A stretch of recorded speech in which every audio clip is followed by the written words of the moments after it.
পাকিস্তানের জনপ্রিয় অভিনেত্রী হানিয়া আমিরকে এবার পাকিস্তানের গণ্ডি পেরিয়ে দেখা যাবে বলিউডে। পাকিস্তানি গণমাধ্যমের প্রতিবেদনের সূত্রে জানা যায়, চলতি বছরেই বলিউড সিনেমার পর্দা কাঁপাবেন এই অভিনেত্রী।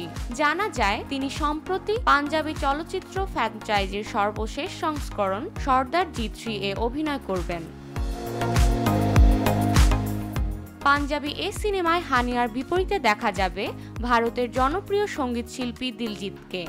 সিনেমার নায়ক দিলজিৎ জানিয়েছেন, চলতি বছরের জুনেই প্রেক্ষাগৃহে মুক্তি পাবে সর্দার জি 3। হালের পাকিস্তানের সবচেয়ে জনপ্রিয় অভিনেত্রীদের মধ্যে একজন হিসেবে বিবেচনা করা হয় হানিয়াকে। সম্প্রতি CNN হানিয়া আমিরকে শীর্ষ 50 এশিয়ান সেলিব্রিটি হিসেবে নির্বাচিত করেছে। তাকে the face of generation Z in Pakistan হিসেবে স্বীকৃতি দিয়েছে।